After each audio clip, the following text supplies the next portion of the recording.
Welcome to day 6. This is professor Vinod Kumar. మీరు మనము సబ్జెక్ట్లో పోయే ముందు, టాపిక్లో పోయే ముందు మీరు ఈ ఛానల్ మనది షేర్ చేయండి, లైక్ చేయండి, లైవ్లో కామెంట్ చేయండి. అలాగే ఇవాళ ఆర్థిక సహకారాన్ని కూడా మీరు అందించండి. మిత్రులారా, గత 30 ఏళ్ళుగా మాలమాదిగల మధ్య ఒక యుద్ధం మొదలైంది. ఆ యుద్ధం వల్ల ఇవాళ మాదిగలకు ఎంత న్యాయం జరిగిందో నాకు తెలియదు, కానీ అన్యాయం అయితే అన్ని రంగాల్లో జరిగింది. అది మాలల వల్లనే జరిగిందని నేను అనలేను, కానీ ఈ ఎవరైతే పాలక సమాజం అగ్రవర్ణాలు ఉన్నారో వాళ్ళంతా కూడా మాదిగలకు న్యాయం చేయాల్సింది పోయి చేయకుండా మాలలకే న్యాయం చేసిందని చెప్పేసి ఇవాళ వాళ్ళన కనీసం అధికారంలో ఉన్న వాళ్ళు నిందించాల్సింది పోయి మాలల్ని మాత్రమే నిందించే స్థాయికి ఇవాళ మాదిగ ఉద్యమం ఎదిగింది. తోటి అంటరాని కులాలను మాత్రమే ఇవాళ తిట్టుకుంటూ పోయి ఇవాళ మన మాదిగ జాతికి జరిగిన అన్యాయాన్ని గురించి ఇవాళ మాట్లాడలేని పరిస్థితికి మాదిగ ఉద్యమం నెట్టబడింది.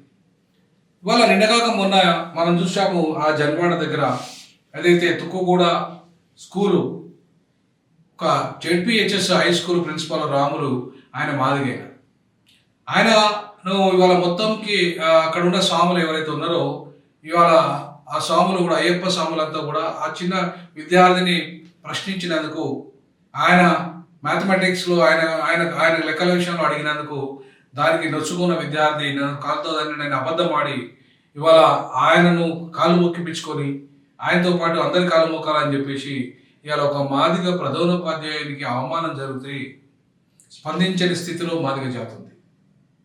అంతేకాకుండా సాక్షాత్తు పార్లమెంటులోనే ఇవాళ బాబాసాహెబ్ అంబేద్కర్ మొత్తం యావత్తు 1130 మంది దళితులకు ఇవాళ దేవుడు, అట్లాగే ఈ పీడిత వర్గాల దేవుడు, మహిళల దేవుడు, అన్ని వర్గాలకు 145 కోట్ల మంది ప్రజలకు ఇవాళ భారత రాజ్యాంగం ద్వారా రక్షణ కల్పించి ఇవాళ ప్రాథమిక హక్కులను కాపాడిన మహనీయుడు ఎవరైతే ఉన్నారో బాబాసాహెబ్ అంబేద్కర్కు సాక్షాత్తు అమిత్ షా అవమానపరిస్తే కూడా అది నా దృష్టికి రాలేదని చెప్పేసి ఒక మన మాదిగ నాయకత్వం అనడం, అది ఏ మేరకు సమంజసము.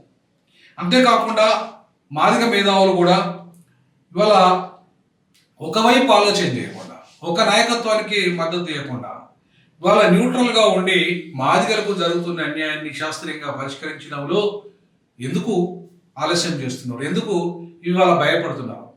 ఇవాళ ఒక మేధావి ఎప్పుడైనా సరే ఒక ఉద్యమం నడుస్తున్న క్రమంలో దిశానిర్దేశాన్ని ఇవ్వకపోతే ఆ ఉద్యమం తప్పుదారి పడితే దానికి మేధావి వర్గం బాధ్యత వహించాలని బాబాసాహెబ్ అంబేద్కర్ ఇవాళ అనేక సందర్భాల్లో ఇవాళ దళిత ఉద్యమాన్ని ఉద్దేశించి జరుగుతున్న వక్ర మార్గాలు, ఆయన బతుకుండగానే జరుగుతున్న వక్ర మార్గాల మీద ఆయన మాట్లాడడం జరిగింది.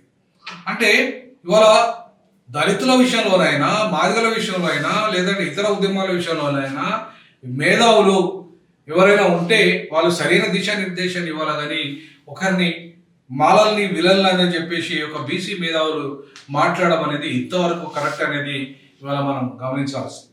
ఎందుకంటే ఇప్పుడు మేధావి వర్గము ఇవాళ దిశానిర్దేశం ఇవ్వాలి. ప్రపంచంలో ఏ ఉద్యమం అయినా మేధావి వర్గం కొంతమంది ఉంటారు, దాన్ని ఒక దిశానిర్దేశం ఇచ్చి ముందుకు నడిపిస్తూ ఉంటారు. ఒక సరైన మార్గంలో తీసుకుపోయే క్రమంలో మేధావి వర్గం పాత్ర చాలా కీలకంగా ఉంటుంది. ఇవాళ మాదిగ ఉద్యమం తప్పుదారి పట్టిన, మాదిగ ఉద్యమంలో 30 ఏళ్ళుగా పార్లమెంట్లో చట్టం రాకపోయినా, బీజేపీ తెస్తానని తేకపోయినా, బీజేపీకి ఓట్లేమని చెప్పినా, వర్గీకరణ చట్టం బీజేపీ తేయకపోయినా, జాతీయ స్థాయిలో చేయకపోయినా ఇవాళ దాన్ని ఏ రకంగా మనం మేధావి వర్గం సమర్థిస్తున్నారో నాకు అర్థం కాలేదు. ఇవాళ అంతేకాకుండా ఇవాళ రాష్ట్రంలో ఒక ముఖ్యమంత్రి చేస్తానంటే వాళ్ళ మీద యుద్ధం ప్రకటించడం ఏ మేరకు సమంజసము? ఆయన కమిషన్ వేయడము, జనగణన చేయడానికి రెడీ కావడము, కమిషన్ వేయడము, ఈవెన్ ప్రజల దగ్గరికి వెళ్ళి కమిషన్లు స్వీకరించడము, ఇవన్నీ కూడా జరుగుతున్న క్రమం. మరి ఇలా యుద్ధం ప్రకటించడం ఎందుకు? ఒకవేళ యుద్ధం ప్రకటిస్తే ఎప్పుడు ప్రకటించాల్సి ఉండేవంటే, ఎప్పుడైతే ఆర్డినెన్స్ తెస్తాన రేవంత్ రెడ్డి తేకుండా గ్రూప్ 1, గ్రూప్ 2, గ్రూప్ 3, గ్రూప్ 4లో మాదిగలకు అవకాశం రాకుండా ఇవాళ అన్యాయం చేసిన రేవంత్ రెడ్డికి ఆర్డినెన్స్ ఎందుకు తెలియదని చెప్పేసి ప్రశ్నిస్తే యుద్ధం చేస్తే బాగుండేది. మరి ఆ యుద్ధం ఎందుకు చేయలేదు? ఎందుకు మౌనంగా ఉన్న నాయకుడు మరి దాన్ని ఎందుకు మేధావి వర్గం ప్రశ్నించలేదు? సో ఇవాళ మేధావి వర్గము ఏం చేస్తున్నది? 1,00,000 తప్పులు, 1000 గొంతులు, ఓకే 1000 గొంతులను నేను సమర్థిస్తాను, బట్ 1,00,000 దప్పులను మాత్రం సమర్థించను. ఎందుకంటే ఈ దప్పుల సంస్కృతి వల్లనే మాదిగ జాతి తీవ్రంగా నష్టపోయింది. ఈ దప్పుల సంస్కృతి వల్లనే ఇలా దప్పులు కొట్టుకుంటూ ఇలా బానిసలుగా ఊర్లలో అడక్క తినే స్థితికి నెట్టబడ్డారు. మనుషులు చచ్చిపోయినప్పుడు మాత్రమే ఉపాధి దప్పుతోని. అట్లాగే ఇవాళ ఊరు చాటింపు ఎంతమంది చేస్తారు, ఒక ఇల్లు చేస్తారు. కానీ దప్పులు కాకుండా డాలర్లు సంపాదించాలి, దప్పులు కొట్టిన చేతులతో డాలర్లు సంపాదించాలని చెప్పి దేశ విదేశాల్లో వెళ్ళి టెక్నాలజీని ఇవాళ అడాప్ట్ చేసుకోవాలని చెప్పిన ఆర్ఎస్ ప్రవీణ్ కుమార్ లాంటి వాళ్ళు ఇవాళ ఎందుకు మౌనంగా డప్పుల విషయాలను సంపాదిస్తున్నారో నాకు అర్థం కావడం లేదు. ఇప్పుడు ఇవాళ డప్పు అనేది నిజంగా ఆత్మ గౌరవానికి సింబాలిక్గా ఉండాల్సిన దప్పు కాస్త ఇవాళ ఏమైంది, ఈ బ్రాహ్మణీయ కుల వ్యవస్థలో మాదిగలు బానిసల్ని చేసింది. ఆ దప్పు కొట్టిన ఒక్క కుటుంబం బాగుపడలేదు. దప్పుకు ఇవాళ ఏ పద్మశ్రీ అవార్డు రాలేదు, దప్పుకు ఇవాళ ఏ పద్మవిభూషణ్ అవార్డు రాలేదు, దప్పు కొడితే చివరికి ఆత్మ గౌరవం కూడా రాలేదు. దప్పు కొట్టిన కుటుంబాలు కోటీశ్వరులైన చరిత్ర లేదు. దప్పు కొట్టిన కుటుంబాల నుంచి ఒక పెద్ద అంబేద్కర్ పుట్టిన చరిత్ర లేదు. ఇదే దప్పు కొట్టిన చెప్పు కొట్టిన చేతుల నుండి ఇవాళ అక్కడికే పరిమితమైన పరిస్థితి ఇవాళ మాదిగ జాతిలో ఉంది. కాబట్టి నేను మిత్రులారా, ఇవాళ మేధావి వర్గము ఆ దప్పుల సంస్కృతి నుండి బయటపెట్టి ఇవాళ ఈ దప్పు కాదు, ఈ భారత రాజ్యాంగాన్ని చేపట్టండి. ఈ రాజ్యాంగం ద్వారా జరుగుతున్న అన్యాయాలను ప్రశ్నించండి. ఈ రాజ్యాంగం ద్వారా దళితులకు మాదిగ జాతికి తీరని అన్యాయం జరుగుతున్న ఈ అగ్రవర్ణ దోపిడీ పాలకులను ప్రశ్నించండి. ఈ రాజ్యాంగంలో ఏ హక్కులైతే బాబాసాహెబ్ అంబేద్కర్ దళితులకు కల్పించాడో, ముఖ్యంగా మాదిగలకు కూడా కల్పించాడో, మాదిగ సమాజం అంతా కూడా ఇవాళ ఈ రాజ్యాంగం కల్పించిన హక్కుల కోసం కొట్లాడండి. రిజర్వేషన్ ఒకటే పరిష్కారం కాదు, ఒకటే లేదు. ఇందులో రిజర్వేషన్ ఒకటి గురించే లేదు. సామాజికంగా, ఆర్థికంగా, రాజకీయంగా అన్ని రంగాల్లో ఎవరి జనాభా ఎంతో వారికి అంత వాటా రావాలని చెప్పి బాబాసాహెబ్ అంబేద్కర్ భారత రాజ్యాంగం ద్వారా ఆశిస్తే కేవలము 10% ప్రభుత్వ రంగంలో ఉన్న ఉద్యోగాల కోసం మాత్రమే కొట్లాడుతున్న మరి 90% ఉన్న ప్రైవేట్ రంగం గురించి ఏమైంది? అట్లాగే భూమిలో వాటా ఏమైంది? పరిశ్రమల్లో వాటా ఏమైంది? బ్యాక్లాగ్ ఉద్యోగాల్లో వాటా ఏమైంది? అట్లాగే సినిమా ఇండస్ట్రీలో వాటా ఏమైంది? ఫార్మా ఇండస్ట్రీలో వాటా ఏమైంది? అలాగే మొత్తం సంపదలో వాటా ఏమైంది?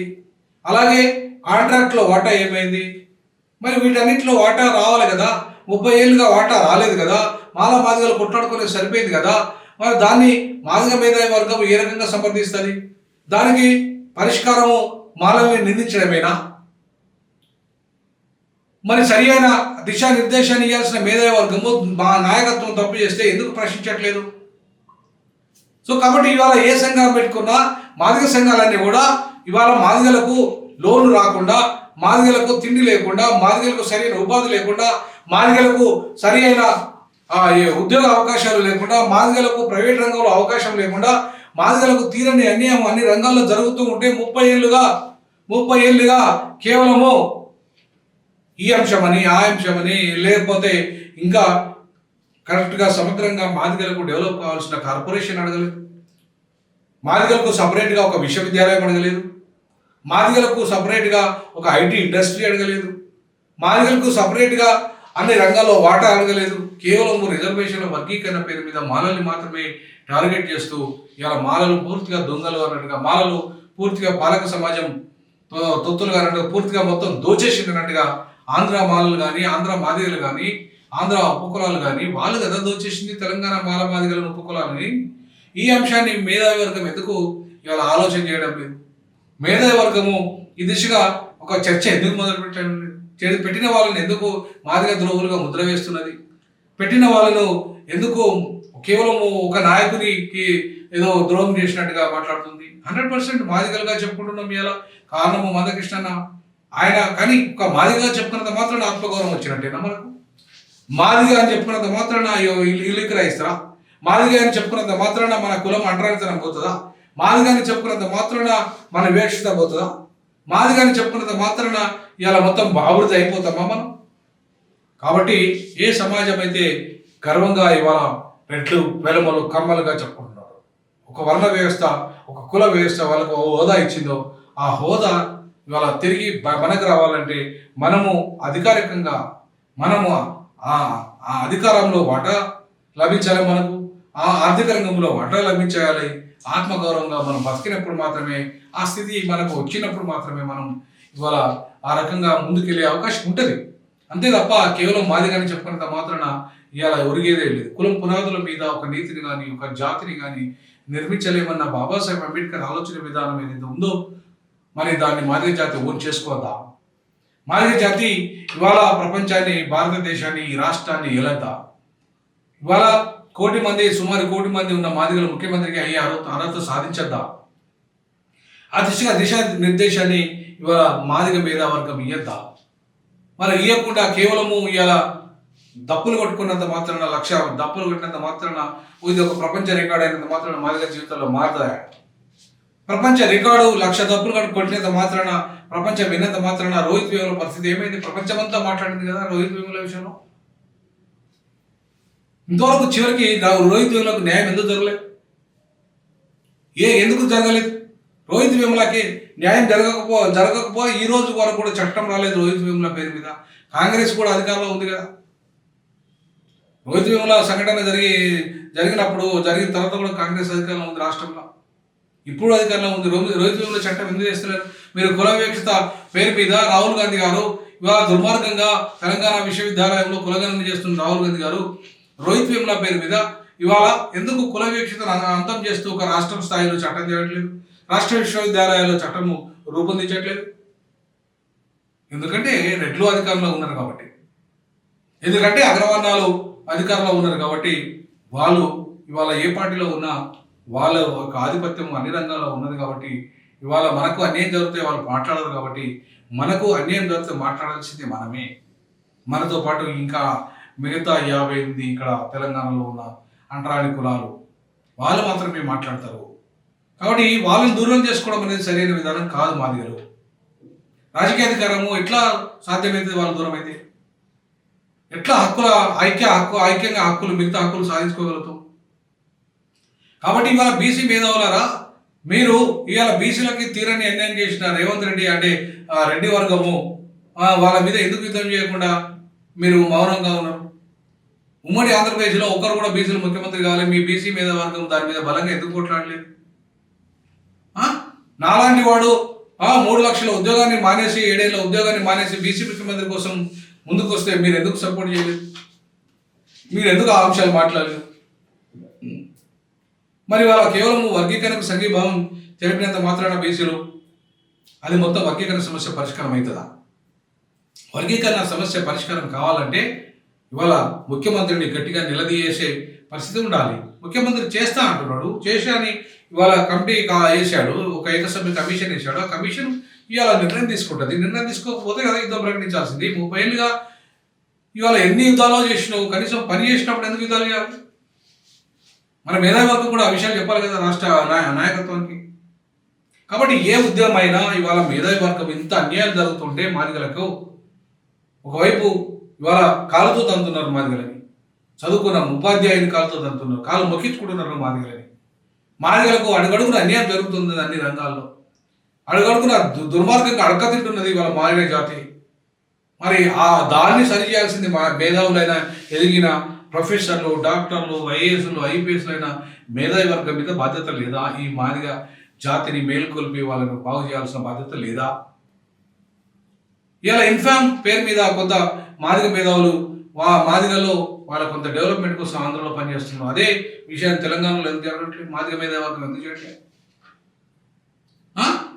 ఇన్ఫామ్ పేరుతోని డాక్టర్ తెన్నేటి నేతృత్వంలో వాళ్ళంతా కూడా ఇవాళ కాస్త కూస్తో ఆంధ్రాలో వాళ్ళు చదువుకున్న వాళ్ళు మాదిగలు కాబట్టి అక్కడ కొంత వాళ్ళకి ఇంగ్లీష్ ఎడ్యుకేషన్ అందుబాటులోకి ముందు వచ్చింది కాబట్టి అక్కడ వాళ్ళు కొంత అడ్వాన్స్గా ఉన్నారు కాబట్టి అక్కడ కొంత మెరుగైన ఫలితాలు అక్కడ అనుభవించగలిగిన మాదిగలు.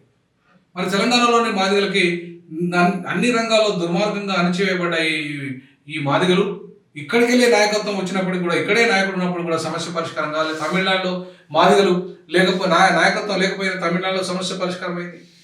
పంజాబ్లో ఇట్లాంటి నాయకుడు లేకపోయినా పంజాబ్లో అక్కడ సమస్య పరిష్కారం అయింది. ఎక్కడ ఈ నాయకుడు లేని కాడ, ఇట్లాంటి నాయకత్వం లేని కాడ అక్కడ సమస్య పరిష్కారం అయింది. కానీ నాయకులు ఉన్న కాడ మాత్రమే సమస్య పరిష్కారం అయితే లేదు. ఎందుకు అయితే లేదనే విషయాన్ని మేధావర్గం ఎందుకు ప్రశ్నించట్లేదు? కాబట్టి నేను ఏమంటానంటే మేధావులు దిశానిర్దేశాన్ని ఇవ్వడంలో వైఫల్యం చెందుతున్న కారణంగానే ఇవాళ మాదిగలు రాజకీయ అధికారం 2001లోనే రావాలి. నేను 2001లోనే ఒక వ్యాసం రాశాను, తెలంగాణ రాష్ట్రం ఏర్పడాలి, మాదిగ ముఖ్యమంత్రి కావాలని. మరి ఇవాళ తెలంగాణ రాష్ట్రం ఏర్పడాలి, మాదిగ ముఖ్యమంత్రి కావాలన్నప్పుడు ఆ దిశగా అడుగులు ఎందుకు పడలేదు? ఆ దిశగా వర్గీకరణ సమస్యను కూడా 371 ప్రకారంగా ఎప్పుడో 3 రోజులలో సమస్య పరిష్కారం కావాల్సి ఉండే ఆ దిశగా ఎందుకు సమస్య పరిష్కారం కాలేదు? ఎందుకు రాజకీయ అధికారం వైపు మాదిగలు పోలేదు? మనకి దీంట్లో మేధావుల పాత్ర లేదా? మేధావులు దిశ నిర్దేశాన్ని కరెక్ట్గా ఇవ్వగలిగితే మాదిగలకి ఇవాళ రాజకీయ అధికారం వచ్చేది కాదా? తెలంగాణ ఉద్యమంలో మాదిగలు కీలక భూమిక పోషించినా కూడా మాదిగలు ఇవాళ ఎందుకు ఈ తెలంగాణ రాజకీయాలను శాసించే స్థితికి ఎదగలేదు? ఎందుకు తెలంగాణ ఉద్యమంలో కీలక భూమిక పోషించిన అధినాయకుడు కూడా ఇవాళ రాజకీయ చేసి దొరల చేసి సపోర్ట్ చేసి ఆల్టర్నేటివ్ రాజకీయ వేదికల్ని సమర్థించకుండా ఇవాళ కేవలము అడుక్కునే స్థితికి మాదిగ సమాజానికి నెట్టేసే కారణము ఇలా ఒక్క నాయకుడే కాదు, అన్ని ఎవరైతే మాదిగ సంఘాలు పెట్టుకున్న వాళ్ళ నాయకులందరూ కూడా బాధ్యత వహించాలి. అందుకు మాదిగ మేధావులు కూడా బాధ్యత వహించాలి. వీళ్ళందరినీ సమన్వయం చేయడము, లేదంటే కరెక్ట్ ఒక దిశానిర్దేశం ఇవ్వడము, ఆ మార్గంలో మాదిగలు పయనించాలని చెప్పి ఒక ఎజెండాను కూడా తయారు చేయని పరిస్థితి ఇలా మాదిగ మేధావి. సో ఆ దిశగా ఇవాళ మాదిగ మేధావులు ఆలోచించాలి. ఎవరో నేను మాట్లాడినంత మాత్రం నేనేదో మాదిగ దండోర నాయకులందరికీ వ్యతిరేకం కాదు. దిశానిర్దేశాన్ని ఇవ్వడంలో మాదిగలుగా, చదువుకున్న వాళ్ళుగా, విద్యావంతులుగా, రిజర్వేషన్ల వల్ల లబ్ధి పొందిన వాళ్ళుగా మన యొక్క బాధ్యత, మనం ఒక దిశానిర్దేశాన్ని ఇవ్వాలి జాతికి. ఆ జాతిని మేల్కొల్పే దిశగా మనం అడుగులు వేయాలి. కానీ తోటి అంటరాని కులాన్ని నిందించుకుంటారో, లేదంటే వాళ్ళ అవకాశాలు పొందితే వాళ్ళు పొందిన విధానము మనల్ని దోపిడీ చేసి పొందారా, లేకపోతే వాళ్ళకు ఏ రకంగా వాళ్ళకి అవకాశాలు వచ్చాయి, అది పాలకుడు ఇలా నిర్ణయం చేయాల్సిన విషయాలు మనం ఎట్లా నిర్ణయం చేస్తాం, మనం ఎట్లా నిందిస్తాం? మరి పాలకుని తప్పు అయితే తప్పు చేసిన పాలకుని నిందించకుండా కేవలము మాలల్ని మాత్రమే నిందించే కార్యక్రమం చేయడం వల్ల మాదిగలకు ఇంతవరకు జరిగిన మేలేంది, రేపు భవిష్యత్తులో జరిగే మేలేంది? కాబట్టి మిత్రులారా, ముఖ్యంగా మాదిగ మేధావి వర్గమా, ఒకసారి ఆలోచిద్దాం. నిజంగా మనం చేస్తుంది కరెక్టేనా? మాదిగ మేధావులు ఇలా రేపు 11వ తారీఖు ఏదో ఒక డేట్లో మాదిగ మేధావుల సదస్సు జరగబోతున్నది. ఆత్మపరిచయం చేసుకోవాలి. మాదిగ మేధావి వర్గమా, ఈ మాదిగలు 30 ఏళ్ళుగా వాళ్ళకు జరిగింది ఏంది, ఒరిగింది ఏంది, అధికారం ఎందుకు చేతికి రాలేదు, ఆత్మగౌరవం ఎందుకు దక్కలేదు, అధికారంలో వాటా ఎందుకు దక్కలేదు, రాజకీయ అధికారంలో వాటా ఎందుకు దక్కలేదు, సంపదలో వాటా ఎందుకు దక్కలేదు, ఉద్యోగంలో వాటా ఎందుకు దక్కలేదు, ప్రైవేట్ రంగంలో వాటా ఎందుకు దక్కలేదు, భూమిలో వాటా ఎందుకు దక్కలేదు, అలాగే పరిశ్రమలో వాటా ఎందుకు దక్కలేదు, ఫార్మా ఇండస్ట్రీలో వాటా ఎందుకు, సినిమా ఇండస్ట్రీలో వాటా ఎందుకు దక్కలేదు, కాంట్రాక్ట్లో వాటా ఎందుకు దక్కలేదు, ఇట్లా అన్ని రంగాల్లో ఎందుకు వాటా దక్కలేదు, దానికి కారకులు ఎవరు అని ఒకసారి మనం మేధావులుగా ఆత్మ పరిశీలన చేసుకుంటే మనకు ఖచ్చితంగా ఇవాళ నిందించాల్సింది కేవలం మాలలు, మన తోటి అంటరాని వాళ్ళని కాదు, నిందించాల్సింది దోపిడీ కులాలను, నిందించాల్సింది ఈ రాజకీయ అధికారంలో ఉన్న ఈ దోపిడీ కులాలు రిజర్వేషన్లు పంపిణీ న్యాయం చేయకపోవడము, చేసే విధానాన్ని వాళ్ళు కరెక్ట్ విధానాన్ని అనుసరించకపోవడము, అది కేంద్రం అధికారంలో ఉన్న, రాష్ట్రంలో అధికారంలో ఉన్న ఒక సరి అయిన మార్గంలో దళితుల సమస్యలను అర్థం చేసుకోకపోవడం, పరిష్కరించుకోకపోవడం, వాళ్ళు కొట్లాడుకునే విధంగా వాళ్ళ నాయకులను ప్రోత్సహించడం కారణం కాదా? మరి అట్లాంటి కారణాలను ఇవాళ ప్రశ్నించాల్సింది మాదిగ మేధావి వర్గం కాదా? సో ఆ దిశగా మాదిగ మేధావి వర్గం ఆలోచించాలి.